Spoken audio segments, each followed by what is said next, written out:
বড় অপরাধ যেগুলো, সেগুলো থেকে বেঁচে থাকতে পারি। কোরআন এবং সুন্নাহয় যত নিষেধাজ্ঞা আসছে, এই সব নিষেধাজ্ঞাগুলোই মূলত বড়, কোনোটাই কি নয়, ছোট নয়। কারণ এই নিষেধাজ্ঞা আরোপ করছেন কে? আল্লাহ এবং তার রাসূল সাল্লাল্লাহু আলাইহি ওয়াসাল্লাম।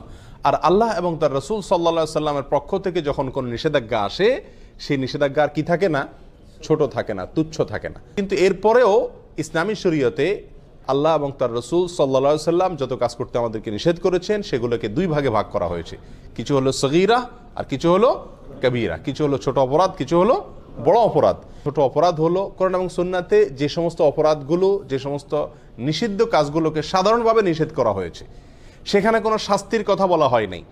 আর যেই নিষেধাজ্ঞার পাশাপাশি কোরআন এবং সুন্নাহ আমাদেরকে শাস্তির কথা বলেছে, অর্থাৎ এই নিষেধাজ্ঞা অমান্য করলে দুনিয়াতে শাস্তি হবে অথবা আখিরাতে শাস্তি হবে। দুনিয়াতে তার জন্য কোনো সাজা নির্ধারণ করে রাখা হয়েছে, অথবা আখিরাতের কোনো শাস্তির কথা বলা হয়েছে, অথবা সেখানে কোনো লানত, কোনো প্রকার অভিশাপ, কোনো প্রকার শক্ত কঠোরতা আরোপ করা হয়েছে। এরকম যদি কোনো নিষেধাজ্ঞা হয়, সেটা হবে কি? কাবীরাহ বা বড় অপরাধ। ছোট গুনাহগুলোও আবার যদি কেউ বারবার করে, তাহলে সেটা কি হয়ে যায়? বড় অপরাধে পরিণত হয়ে যায়। কারণ সেটা এক পর্যায়ে আল্লাহ সুবহানাহু ওয়া তাআলার প্রতি, তার রাসূলের প্রতি বেপরোয়া ভাবকে কি করে? প্রকাশ করে। এই জন্য প্রিয় বন্ধুগণ, সব ধরনের অপরাধ থেকে বাঁচার জন্য কি করতে হবে? চেষ্টা থাকতে হবে। এই বড় অপরাধ যেগুলো, সেগুলোর ভিতরে আবার সবচেয়ে বড় অপরাধ আছে কয়েকটি।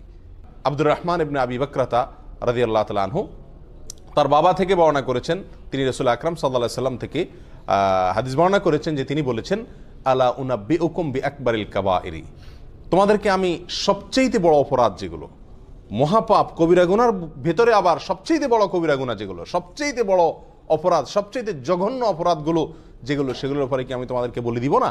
সেগুলো হলো তিনটি। আল ইশরাকু বিল্লাহ, এক নম্বর হলো আল্লাহর সঙ্গে শিরক করা। আল্লাহর সঙ্গে কি করা? শিরক করা। এর চাইতে বড় অপরাধ আল্লাহর জমিনে আল্লাহ সুবহানাহু ওয়া তাআলা আর সৃষ্টি করেননি। আর কোনো অপরাধ নাই যে অপরাধ শিরকের চাইতে বড়। প্রিয় বন্ধু, আমরা অজান্তে, অগোচরে, না বুঝে আমরা অবলীলায় কিন্তু অনেক ধরনের শিরক আমরা করে যাচ্ছি। দুই প্রকারের শিরক আছে, একটা হলো বড় শিরক আর একটা হলো ছোট শিরক। বড় শিরক কোনগুলো? বড় শিরক হলো এমন শিরক যে শিরকের ফলে মানুষ ইসলাম থেকে কি হয়ে যায়? বের হয়ে যায়। ইবাদত আল্লাহর জন্য করলো, অন্য কারোর জন্য করলো। সিজদা আল্লাহকে করলো, কোনো কবরে মাজারে গিয়েও করলো।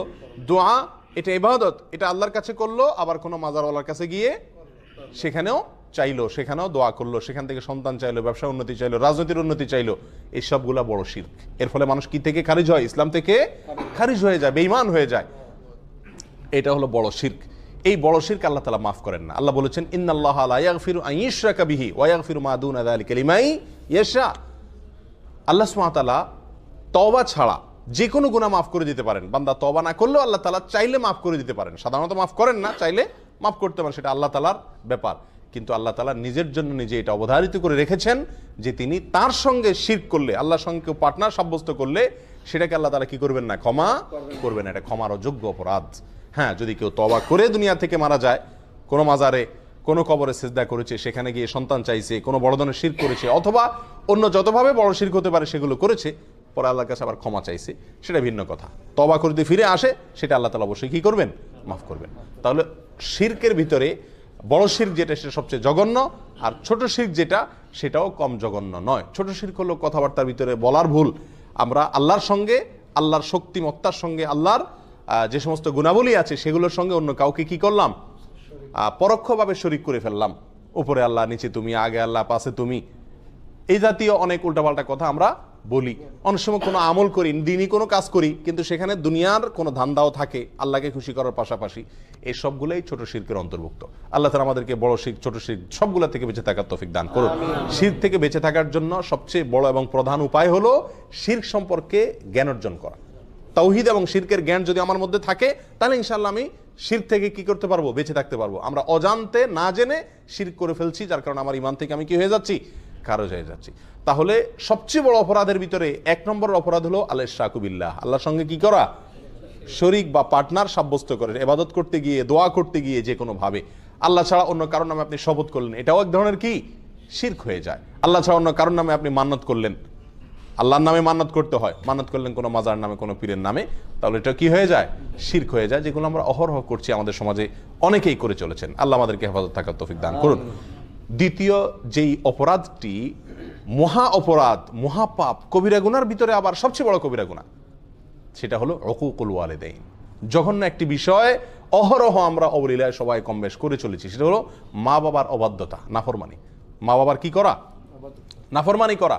নবী আলাইহিস সালাম একান্তে খাসভাবে তার অনেক সাহাবা একরামকে ওসিয়ত করে গেছেন, সাধারণ নসিহত না, ওসিয়ত কোনটা?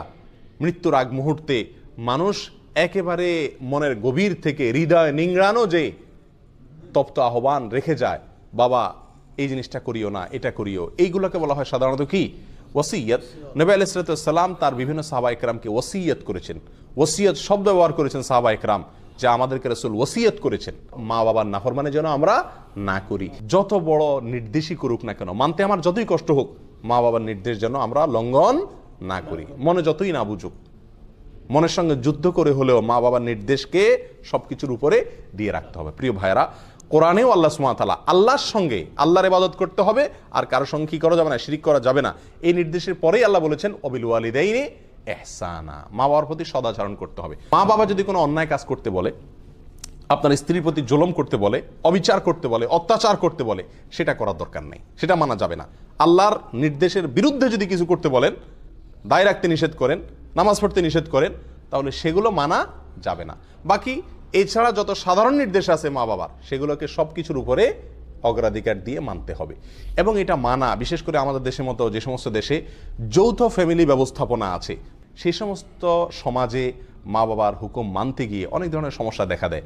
তারা যদি অযৌক্তিক কোনো নির্দেশ করেন যেটা আপনার সাধ্যের বাহিরে, তো সেটা আপনার জন্য মানা জরুরি না, কিন্তু তাদের সাথে ব্যবহার খারাপ করা যাবে না। নিজের স্ত্রীকে বলে রাখতে হবে, বা যাদের কারণে মা বাবার হুকুম মানতে কষ্ট হয় তাদেরকে বলতে হবে, দেখো এই জায়গায় আমি দুর্বল, আমার কিচ্ছু করার নাই, এখানে তোমাকে সবর করতে হবে। এককালে তুমিও বুড়া হবা, তোমার সন্তানদের কাছেও তোমার নির্দেশ অযৌক্তিক মনে হবে। সেদিন যদি তাদের স্নেহ, তাদের ভালোবাসা পাইতে চাও, তো আজকে তুমি সবর করো। কথা বুঝে আসছে? আল্লাহ তাআলা আমাদেরকে তৌফিক দান করুন। তাহলে দ্বিতীয় বড় অপরাধ, বড় অপরাধের ভিতরে, মহাপাপের ভিতরে সবচেয়ে বড় মহাপাপ, শিরকের পরে দ্বিতীয়টা হলো মা বাবার কি করা? অবাধ্য হওয়া। আল্লাহ যাদেরকে মা বাপ দিয়েছেন, দুজনের একজন বেঁচে আছেন অথবা দুজন বেঁচে আছেন, আমরা তাদেরকে কি করব? ইনশাআল্লাহ সন্তুষ্ট রাখার চেষ্টা করব। সর্বোচ্চ চেষ্টা থাকবে তারা যেন আমার প্রতি অসন্তুষ্ট না হন। বারবার মাপ চাবো, বারবার মাপ চাবো, অন্যায় করবো আবার পায়ে ধরে মাপ চাবো। মা বাবার কাছে কখনো মানুষ কি হয় না? ছোট হয় না। যত পায়ে ধরি আমার মর্যাদা কমবে না, যত বরং তাদের পা যত ধরবো তত মর্যাদা বাড়বে। তাদের কাছে যত ক্ষমা চাইবো তত আল্লাহ আমার মর্যাদা উপরে উঠাবেন। দুনিয়াতেই বাড়বে, দেখবেন, চোখের সামনে দেখতে পাবেন, আখিরাতে তো বাড়বে ইনশাআল্লাহ। আল্লাহর এই জমিনে এই দুইটা লোক, মা বাবা, এদের সামনে আমি শক্ত হব না, এই জায়গায় আমি মাটি হয়ে যাব। আল্লাহ আমাদেরকে তৌফিক দান করেন। তৃতীয় যে অপরাধটি, সবচেয়ে বড় অপরাধ, কবিরা গুনার ভিতরে সবচেয়ে জঘন্য কবিরা গুনাহ, এটা হলো ওয়াশাহাদাতুজ জুর আও কাউলুজ জুর, মিথ্যা সাক্ষ্য দেওয়া। কি দেওয়া ভাই? মিথ্যা সাক্ষ্য দেওয়া। এই হাদিস বর্ণনাকারী সাহাবী বলছেন যে নবী আলাইহিস সালাম হেলান দিয়ে বসে কথাগুলো আমাদেরকে বলছিলেন। এই তৃতীয় নম্বর পয়েন্টটা বলতে গিয়ে নবী আলাইহিস সালাম হেলান থেকে উঠে বসলেন সোজা হয়ে, আর বারবার বলতেছিলেন ওয়াশাহাদাতুজ জুর, ওয়াশাহাদাতুজ জুর, ওয়াশাহাদাতুজ জুর।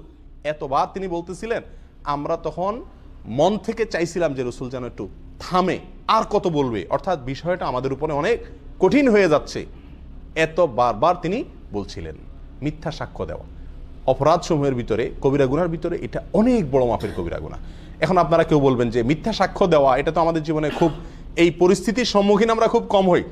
সাক্ষী দেওয়া এটা তো আদালতে হয় সাধারণত, আদালতে অনেকে আছে আমরা জীবনে একবারও যাই না, বেশিরভাগ লোক যাই নেই। তাহলে মিথ্যা সাক্ষ্য দেওয়ার এই বিষয়টা থেকে তো আলহামদুলিল্লাহ আমরা মুক্ত না ভাই।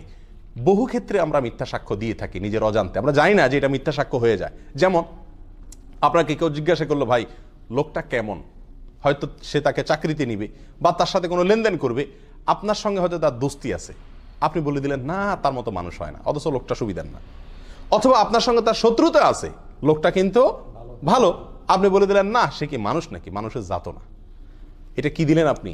মিথ্যা সাক্ষী দিলেন। কথা বোঝাতে পারছি? আমাদের দেশে, গ্রাম দেশে জিনিসগুলো বেশি হয়, শহরেও কম বেশ হয়। বিয়ে শাদী উপলক্ষে হয়তো কেউ মেয়ে দেখতে আসছে দূর থেকে কোনো গ্রামে, অথবা ছেলে দেখতে আসছে, তো জিজ্ঞাসা করলো আপনাকে যে মেয়েটা কেমন ভাই, ছেলেটা কেমন ভাই। তো আপনার সাথে সম্পর্ক যদি ভালো থাকে, তত ব্যাড রেকর্ডই থাকুক তাদের, আপনি বলে দেন কি, আরে ভাই এ তো হাজারে একটা, মাশাআল্লাহ। আর যদি আপনার সাথে সম্পর্ক খারাপ থাকে, তখন বলে দেন কি, যত ভালোই হোক বলে দি ভাই আপনি যেমনি আসছেন তাড়াতাড়ি সরেন ভাই, আল্লাহ বাঁচাইছে, আমার জিজ্ঞেস করছেন আপনারা, একবার দরা তো খাইছিলেন, এখন সর্বনাশ, হায় হায়, আর জায়গা পান নাই আপনারা। এই সমস্ত কথা আমরা বলি কি বলি না? এগুলো সব কি মিথ্যা সাক্ষী দেওয়া। লোকটা ভালো বা মন্দ, যেমন আমি যতটুকু জানি ততটুকু বলতে হবে, তার সাথে আমার সম্পর্ক যাই থাকুক না কেন, না হলে সব কি হয়ে যাবে, মিথ্যা সাক্ষ্য হয়ে যাবে। মিথ্যা সাক্ষ্যের আরো বহু চিত্র আমাদের সমাজে কম বেশ আছে। ছোটখাটো বেজালে, গন্ডগোলে, ফাসাদে, মারামারিতে, ঝগড়াঝাটিতে, বিচার অথবা মানে বিচারের মতো কোনো সালিশি যদি হয় বা এই জাতীয় কোনো মিউচুয়াল হয়, তো সেখানেও দেখা যায় আমি প্রত্যক্ষদর্শী, অনেক সময় আমি সাক্ষী দিতে চাই না, সাক্ষ্য দিতে চাই না। সাক্ষ্য দিতে না চাওয়া এটা একটা অপরাধ, আর মিথ্যা সাক্ষ্য দেওয়া, সাক্ষী দেওয়া, এটা কি অপরাধের ভিতরে, বড় অপরাধের ভিতরে মহা বড় অপরাধ। আল্লাহ তাআলা আমাদেরকে এই তিনও মহা বড় অপরাধ থেকে বেঁচে থাকার তৌফিক দান করুন। এরকম আরো বেশ কয়েকটা অপরাধকেও মহা বড় অপরাধ হিসাবে অন্যান্য হাদিসে সাব্যস্ত করা হয়েছে, শামিল করা হয়েছে। তার ভিতরে একটা হলো জেনা করা, মানুষ হত্যা করা। আজকাল যে আমরা ভ্রূণ হত্যা করি, এটাকেও কোনো কোনো জায়গায় এরকম মস্ত বড় অপরাধ বা মহা বড় অপরাধ হিসাবে সাব্যস্ত করা হয়েছে। ভ্রূণ হত্যা অর্থাৎ সন্তান গর্ভে আসছে, আপনি সেখান থেকে কি করলেন, হত্যা করে দিলেন ওষুধ দিয়া অথবা বিভিন্ন প্রসেসের মাধ্যমে। এগুলো সবগুলো বড় অপরাধ। আল্লাহ তাআলা আমাদের সকলকে এই বড় অপরাধগুলো থেকে বেঁচে থাকার তৌফিক দান করুন। বিশেষ করে এই হাদিস থেকে আমরা যে তিনটি অপরাধের কথা জানলাম, শিরক করা, মা বাবার অবাধ্যতা এবং মিথ্যা সাক্ষ্য দেওয়া, এগুলো থেকে হাজার হাজার মাইল দূরে থাকার